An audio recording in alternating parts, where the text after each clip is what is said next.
Ви благодарам, почитуван председателе, почитувани колеги пратеници, почитувана јавност.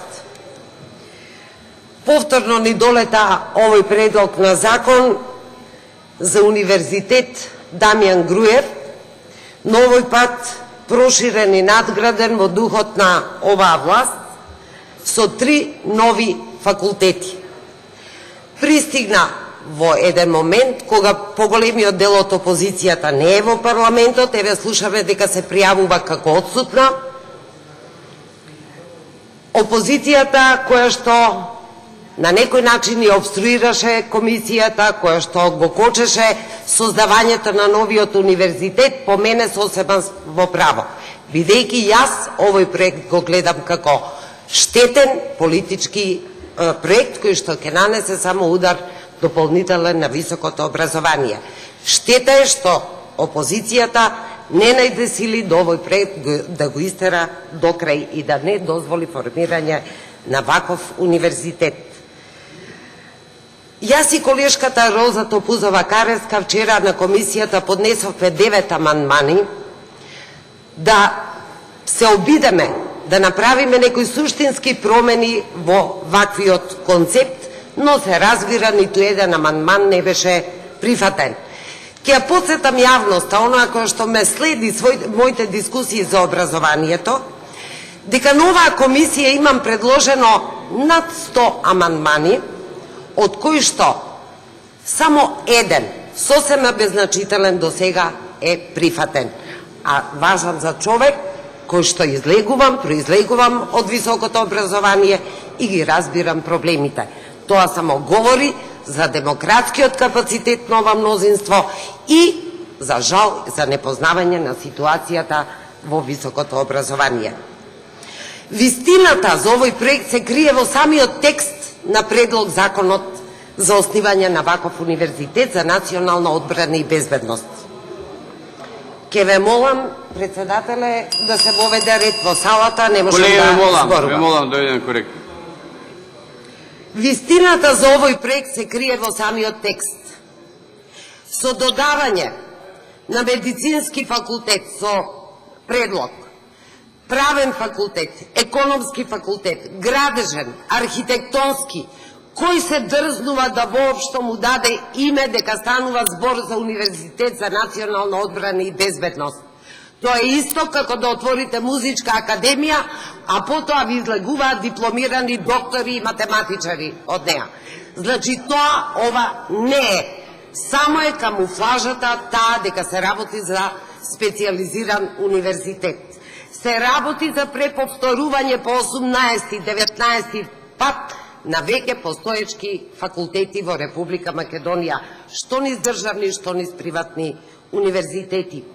Понатаму, предвидено е да без докторати луѓе држат таму настава, со што директно се крши законот за високо образование. Цели 6 години ќе имаат право да држат настава и да бидат бирани во доценски и професорски звања луѓе без докторати, невидено во праксата на високото образование. Понатаму се предвидува да почне со работа 2016-2017 година. Ве молам, ни детска градинка не можете да отворите, да опремите за тоа време, а не вакви сериозни факултети какви што се предвидуваат.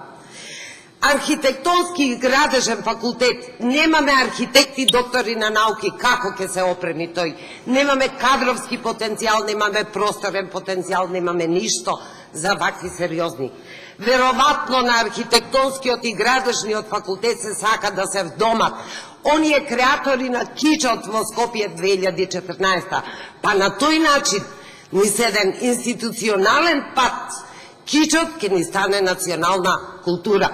Сега е нешто за подсмев, тогаш веќе ќе биде и национална култура. Удар дополнителен се врши на УКИМ, на најстариот универзитет во државата. За среќа, тој обстојува, бидејќи низ декади создал механизми на отпор, дури и кон вакви ударци. Иако со години власта се обидува и успева да наметне свој декански гарнитури, свој ректорски гарнитури во УКИМ. Сепак се надевам дека УКИМ ќе одоле и ќе остане монолитен и модерен универзитет кој што ќе биде секогаш прв на нашата сцена. Без никаков буџет проектиран се отвара овој универзитет, без никакви елаборати. И јас како пратеник и во првиот предлог закон и сега барав елаборати на основа на што е извршена таа акредитација на овој универзитет од одбора за акредитација не добив. Значи, ова го третирам како еден политички проект без никаква стратегија. За ова кусо време ќе ви набројам неколку клучни фактори кои што се одлика на нашето високо образование и зошто сметам дека дополнително отварање на институции само му прават огромна штета која што нема да може да се поправи во декадите пред нас. Македонија има најмали вложувања во високото образование и во науката во регионот, а и пошироко. Во Македонија имаме најмал број на истражувачи по глава на жител, 1,6 наспроти востановениот стандард на Европа во просек 6,6. Во Бугарија 3,4, во Хрватска 3,6, да не одиме понатаму. Наспроти експоненцијалниот раст на институции, огромен број на новоотворени високообразовни институции, нам само за 300 во оваа декада наназад ни се зголемил бројот на професори. Само за 300, од кои што повеќето се алоцирани во приватните универзитети.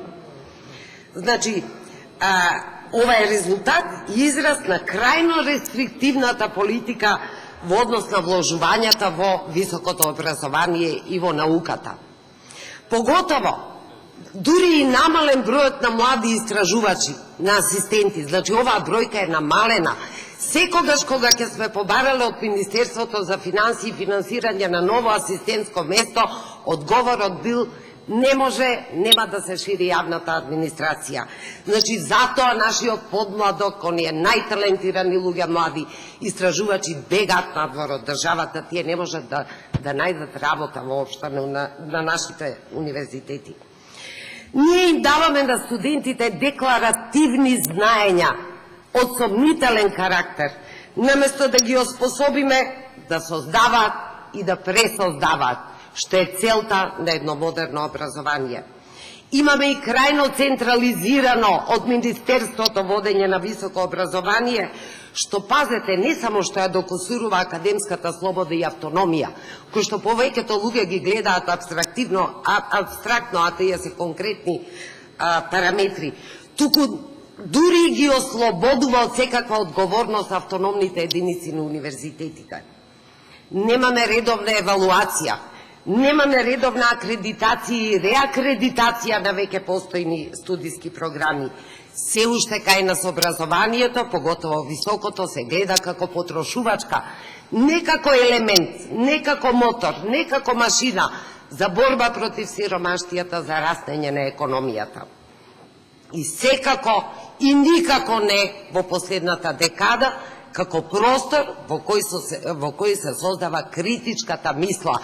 Од критичката мисла на младите се бега. Сите овие параметри за ова кусо време што ви ги изложив, ви кажуваат дека Македонија е сиромашна земја. Таа води во неколку области, води во сиромаштијата, води во индексот на квалитет на живот, води каде што сме на дното. Не ни дава право да правиме вакви груби експерименти во високото образование. Оној мал колач кој што и сега го делат голем број на државни и приватни универзитети, сега ќе треба да се дели на еден паралелен систем наречен Универзитет Дамјан Груев. Повторувам, ова е политички проект со политичка заднина, несериозно е да се вети негово отпочнување со работа од 2016-2017 година, ќе служи исклучиво да биде паралелен систем со УКИМ. Се надевам дека уште во старт нема да биде успешен. Инаку, ако проработи овој универзитет, да знаете дека уште в година во ова собрание ќе се гласат нови факултети во рамки на тој универзитет. Значи, тој има тенденција да го замени УКИМ. Ќе го завршам овој говор со зборовите на еден светски познат српски научник Павле Ставич, кој што велеше во една слична ваква ситуација: ова не е ништо друго освен освета на бившите повторувачи. И благодарам.